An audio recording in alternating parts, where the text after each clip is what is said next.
छत्तीसगढ़ के दुर्ग जिले में कथित अफीम खेती के मामले को लेकर सियासत तेज हो गई है। समोदा गांव में भाजपा से जुड़े एक नेता द्वारा करीब 9.5 एकड़ में प्रतिबंधित अफीम की खेती किए जाने के मामले को लेकर कांग्रेस ने भाजपा सरकार पर गंभीर आरोप लगाए हैं। इसी मुद्दे को लेकर जिला कांग्रेस कमेटी शहर और ग्रामीण के नेतृत्व में भाजपा कार्यालय का घेराव कर जोरदार प्रदर्शन किया गया। प्रदेश कांग्रेस अध्यक्ष के निर्देश पर गुरुवार को जिला कांग्रेस कमेटी ने भाजपा कार्यालय का घेराव किया। दरअसल छत्तीसगढ़ में विभिन्न स्थानों पर अफीम की हो रही खेती और उसमें भाजपा नेताओं की संकल्पित पर कांग्रेस आकर्षित है और इसे लेकर कांग्रेस आंदोलन कर रही है। लिहाजा गुरुवार को बड़ी संख्या में कांग्रेस कार्यकर्ता इमलीपारा मुख्य मार्ग के पास एकत्र हुए और वहां से रैली निकालते हुए भाजपा कार्यालय की ओर कूच किया। प्रदर्शन को देखते हुए पुलिस प्रशासन ने पहले से ही सुरक्षा के कड़े इंतजाम किए थे।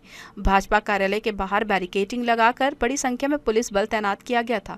प्रदर्शन के दौरान कुछ कार्यकर्ताओं ने बैरिकेडिंग तोड़ने की कोशिश भी की, लेकिन पुलिस की मौजूदगी में स्थिति नियंत्रण में रही और प्रदर्शन शांतिपूर्ण ढंग से संपन्न हुआ। कांग्रेस नेताओं का आरोप है कि भाजपा सरकार के संरक्षण में प्रदेश में नशे का कारोबार बढ़ रहा है और युवाओं का भविष्य खतरे में डाला जा रहा है। छत्तीसगढ़ के फंस रहे हैं और भाजपा के नेता उस समय अफीम की खेती कर रहे हैं। ये ऐसे चलेगी सरकार? भारतीय जनता पार्टी के खिलाफ आज ये सांकेतिक प्रदर्शन था। भारतीय जनता पार्टी के कार्यालय को प्रदेश कांग्रेस के नेतृत्व में हमने घेरा, लेकिन आने वाले समय में ये सूखे नशे की सरकार यदि सुधरती नहीं है तो उग्र से उग्र आंदोलन करेंगे और सुधार के रख देंगे इस सरकार को। पूरे प्रदेश में 3 जगह अफीम की खेती मिली है और इसमें संलिप्तता जो है भारतीय जनता पार्टी के कार्यकर्ताओं की है, नेताओं की है। कांग्रेस ये आरोप लगाती है और ये सत्य भी है कि बगैर भारतीय जनता पार्टी के नेताओं के संरक्षण में अफीम की खेती प्रदेश में नहीं हो सकती। जब आप धान की खेती जब किसान करते हैं, बाड़ी लगाते हैं, तो कोटवार को सब चीज़ पता होता है, तहसीलदार को और आपके पटवारी को, एसडीएम को, सबको पता होता है कि किस जगह में क्या खेती हो रही है। तो इनको ये नहीं पता चल रहा है कि अफीम की खेती 9-9 एकड़ में, 5-5 एकड़ में, 6-6 एकड़ में हो रही है। भारतीय जनता पार्टी के नेताओं के संरक्षण में खेती हो रही है। जो संरक्षण दे रहे हैं उन्हें भी जेल में डालना चाहिए, जो खेती कर रहे हैं उन्हें भी, और संबंधित मंत्री को भी इसमें इस्तीफा देना चाहिए। कांग्रेस ये मांग करती है।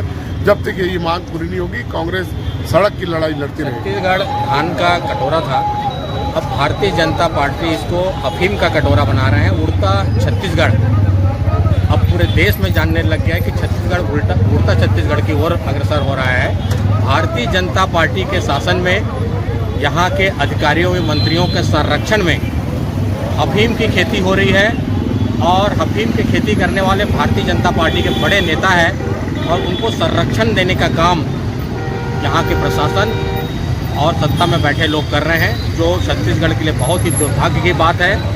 जो एफआईआर दर्ज हुआ है उसमें मजदूर का नाम पहले नंबर पे, दूसरे मजदूर का दूसरे नंबर पे, और जो विनायक ताम्रकार जो मुख्य अभियुक्त था जिसके नाम से जमीन रजिस्ट्री है, जो खेती कर रहा है और जो 150 एकड़ सरकारी ज़मीन को कब्जा करके रखा है, उसका नाम तीसरे नंबर पे रखा गया है। उसको हथकड़ी भी नहीं लगाई गई है। इससे पता चलता है कि भारतीय जनता पार्टी विनायक ताम्रकार को संरक्षण दे रहा है और अब तो बलरामपुर में, कुसमी में और भी जगह अफीम की खेती का पता चला है। कांग्रेस का कहना है कि दुर्ग के बाद बलरामपुर के 2 स्थानों पर भी अफीम की खेती के मामले सामने हैं, जिससे यह मुद्दा अब प्रदेश की राजनीति में बड़ा रूप ले सकता है। कांग्रेस नेताओं ने चेतावनी दी है कि यदि ऐसे मामलों पर सख्त कार्रवाई नहीं हुई तो आगे और उग्र आंदोलन किया जाएगा। जी न्यूज़ के लिए कैमरामैन मनीष पाल के साथ आलोक अग्रवाल की रिपोर्ट।